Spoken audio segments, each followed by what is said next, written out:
Leitura diária da Bíblia. Hoje, dia 20 de abril de 2024. Iremos ler os capítulos 8 e 9 de 1 Reis. O transporte da arca para o templo. Capítulo 8. Então o rei Salomão reuniu em Jerusalém as autoridades de Israel, todos os líderes das tribos e os chefes das famílias israelitas, para levarem de Sião, a cidade de Davi, a arca da aliança do Senhor. E todos os homens de Israel uniram-se ao rei Salomão por ocasião da festa, no mês de Etanim, que é o 7º mês.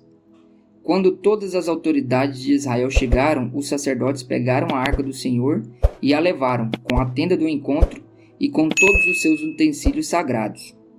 Foram os sacerdotes e os levitas que levaram tudo. O rei Salomão e toda a comunidade de Israel, que se havia reunido a ele diante da arca, sacrificavam tanto ovelhas e bois, que nem era possível contar. Os sacerdotes levaram a arca da aliança do Senhor para o seu lugar no santuário interno do templo. Peraí, filha, não pode fazer barulho, senão sai no áudio, tá bom?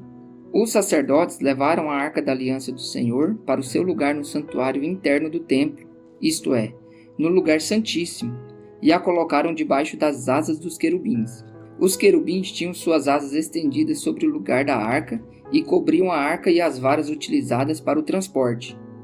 Essas varas eram tão compridas que as suas pontas, que se estendiam para fora da arca, podiam ser vistas da frente do santuário interno, mas não de fora dele, e elas estão lá até hoje. Na arca havia só as 2 tábuas de pedra que Moisés tinha colocado quando estava em Horebe, onde o Senhor fez uma aliança com os israelitas depois que saíram do Egito.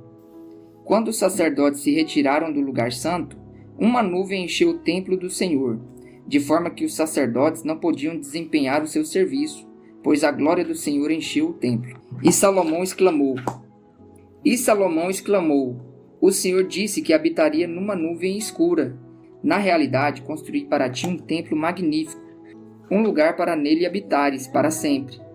Depois o rei virou-se e abençoou toda a Assembleia de Israel que estava ali em pé e disse: Bendito seja o Senhor, o Deus de Israel, que com a sua mão cumpriu o que a sua própria boca havia prometido ao meu pai Davi, quando lhe disse: Desde o dia em que tirei Israel, o meu povo do Egito, não escolhi nenhuma cidade das tribos de Israel para nela construir um templo em honra ao meu nome, mas escolhi Davi para governar Israel, o meu povo. Meu pai Davi tinha no coração o propósito de construir um templo em honra ao nome do Senhor, o Deus de Israel. Mas o Senhor lhe disse: Você fez bem em ter no coração o plano de construir um templo em honra ao meu nome. No entanto, não será você que o construirá, mas o seu filho, que procederá de você. Ele construirá o templo em honra ao meu nome. E o Senhor cumpriu a sua promessa.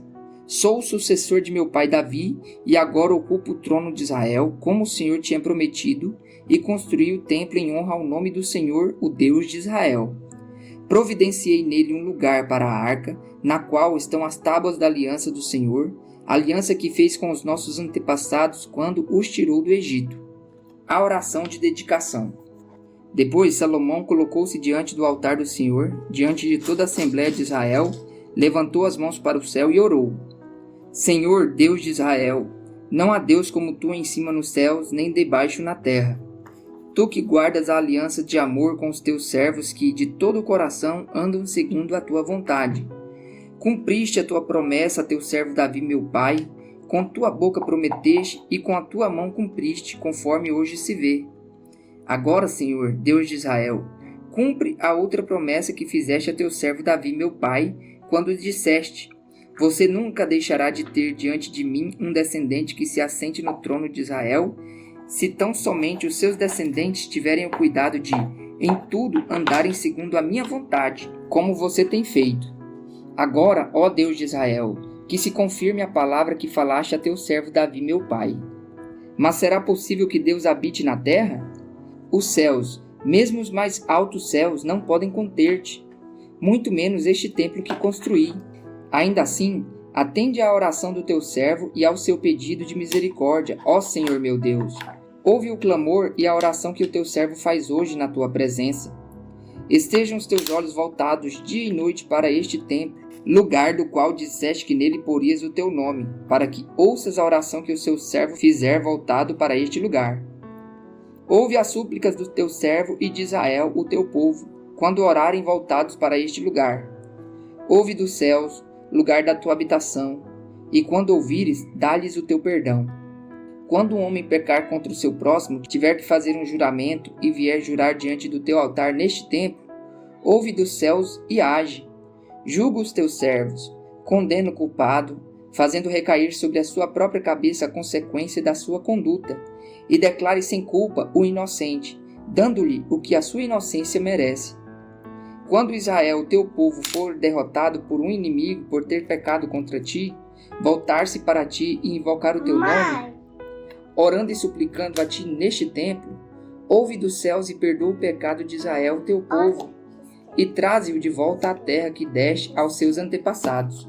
Quando se fechar o céu e não houver chuva por haver o teu povo pecado contra ti, e se o teu povo voltado para este lugar invocar o teu nome e afastar-se do seu pecado por o haveres castigado, ouve dos céus e perdoa o pecado dos teus servos, de Israel teu povo. Ensina-lhes o caminho certo e envia chuva sobre toda a terra, que deste por herança ao teu povo. Quando houver fome ou praga no país, ferrugem e mofo, gafanhotos, peregrinos e gafanhotos devastadores, ou quando inimigos sitiarem suas cidades, quando em meio a qualquer praga ou epidemia, uma oração ou súplica por misericórdia for feita por um israelita ou por todo Israel, teu povo, cada um sentindo as suas próprias aflições e dores, estendendo as mãos na direção deste templo, ouve dos céus, o lugar da tua habitação. Perdoa e age, trata cada um de acordo com o que merece, visto que conheces o seu coração. Sim, só tu conheces o coração do homem. Assim, eles te temerão durante todo o tempo em que viverem na terra que deste aos nossos antepassados. Quanto ao estrangeiro que não pertence a Israel, teu povo, e que veio de uma terra distante por causa do teu nome, pois ouvirão acerca do teu grande nome, da tua mão poderosa e do teu braço forte, quando ele vier e orar voltado para este templo, ouve dos céus, lugar da tua habitação, e atende ao pedido do estrangeiro, a fim de que todos os povos da terra conheçam o teu nome e te temam, como faz Israel teu povo, e saibam que este templo que construí traz o teu nome. Quando o teu povo for à guerra contra os seus inimigos, por onde quer que tu o enviares, e orar ao Senhor voltado para a cidade que escolheste e para o templo que construí em honra ao teu nome, ouve dos céus a sua oração e a sua súplica, e defende a sua causa. Quando pecarem contra ti, pois não há ninguém que não peque, e ficares irado com eles, e os entregares ao inimigo, que os leve prisioneiros para a sua terra, distante ou próxima, se eles caírem em si, na terra para a qual tiverem sido deportados, e se arrependerem e lá orarem, pecamos, praticamos o mal e fomos rebeldes.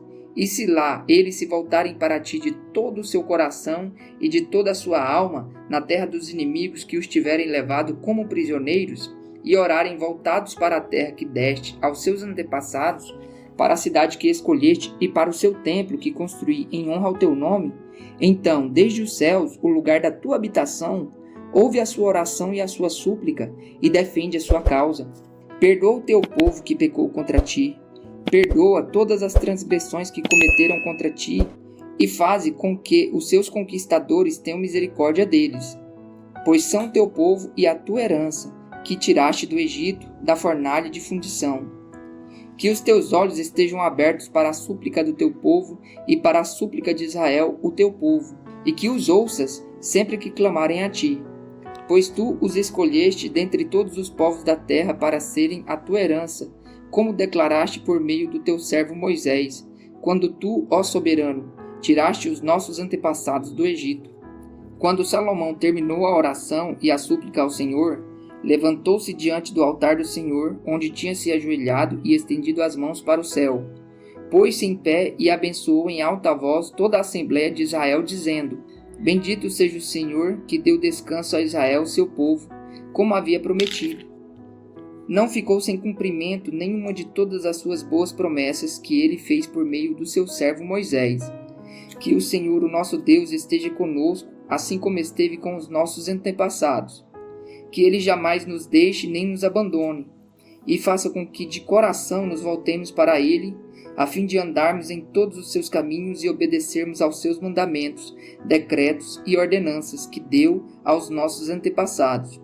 E que as palavras da minha súplica ao Senhor tenham acesso ao Senhor, o nosso Deus, dia e noite, para que Ele defenda a causa do seu servo e a causa de Israel, seu povo, de acordo com o que precisarem. Assim, todos os povos da terra saberão que o Senhor é Deus e que não há nenhum outro. Mas vocês têm um coração íntegro para com o Senhor, o nosso Deus, para viverem por seus decretos e obedecerem aos seus mandamentos, como acontece hoje. A dedicação do templo. Então o rei Salomão e todo Israel ofereceram sacrifícios ao Senhor. Ele ofereceu um sacrifício de comunhão ao Senhor, 22.000 bois e 120.000 ovelhas. Assim o rei e todos os israelitas fizeram a dedicação do templo do Senhor. Naquele mesmo dia, o rei consagrou a parte central do pátio que ficava na frente do templo do Senhor, e ali ofereceu holocaustos, ofertas de cereal e a gordura das ofertas de comunhão, pois o altar de bronze diante do Senhor era pequeno demais para comportar os holocaustos, as ofertas de cereal e a gordura das ofertas de comunhão. E foi assim que Salomão, com todo Israel, celebrou a festa naquela data. Era uma grande multidão, gente vinda de Lebo-Amate até o ribeiro do Egito. Celebraram-na diante do Senhor, o nosso Deus, durante 7 dias. No 8º dia, Salomão mandou o povo para casa. Eles abençoaram o rei e foram embora, jubilosos e de coração alegre por todas as coisas boas que o Senhor havia feito por seu servo Davi e por Israel, o seu povo. O Senhor aparece a Salomão, capítulo 9. Quando Salomão acabou de construir o templo do Senhor, o palácio real e tudo mais que desejara construir, o Senhor lhe apareceu pela segunda vez, como lhe havia aparecido em Gibeon. O Senhor lhe disse: ouvi a oração e a súplica que você fez diante de mim. Consagrei esse templo que você construiu, para que nele habite o meu nome para sempre. Os meus olhos e o meu coração estarão sempre nele. E se você andar segundo a minha vontade, com integridade de coração e com retidão, como fez o seu pai Davi, se fizer tudo o que ordeno a você, obedecendo os meus decretos e as minhas ordenanças, firmarei para sempre sobre Israel seu trono, conforme prometi a Davi seu pai, quando lhe disse: nunca faltará descendente para governar Israel. Mas se você ou seus filhos se afastarem de mim e não obedecerem os mandamentos e os decretos que lhes dei, e prestarem culto a outros deuses e adorá-los, desarraigarei Israel de toda a terra que lhes dei e lançarei para longe da minha presença este templo que consagrei ao meu nome. Israel então se tornará objeto de zombaria entre todos os povos. E embora este templo seja agora imponente, todos os que passarem por ele ficarão espantados e perguntarão: por que o Senhor fez uma coisa destas a esta terra e a este templo?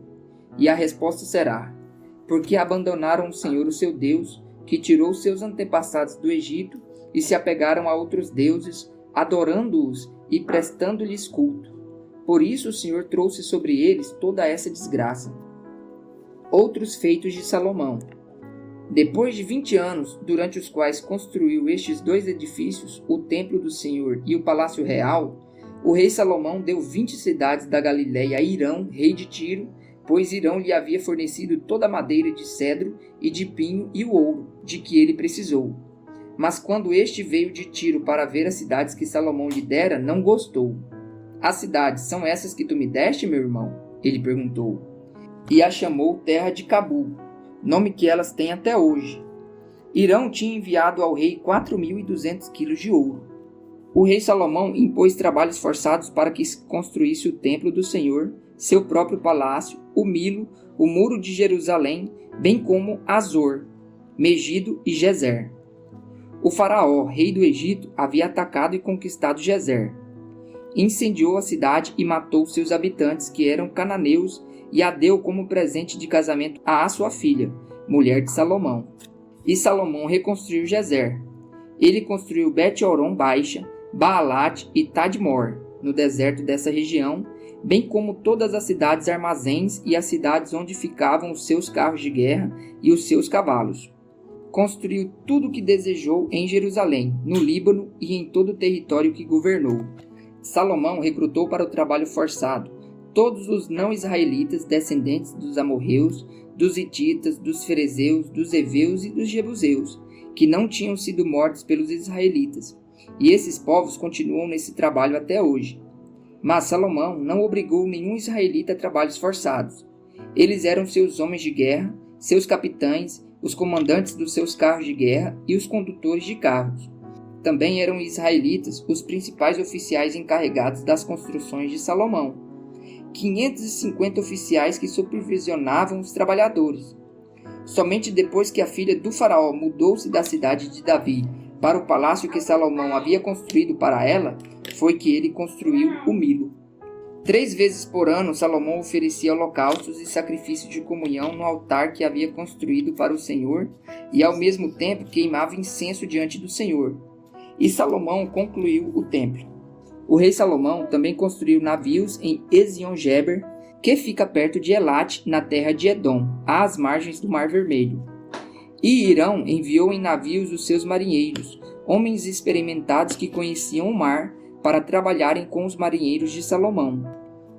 Navegaram até Ofir e de lá trouxeram 14.700 quilos de ouro para o rei Salomão.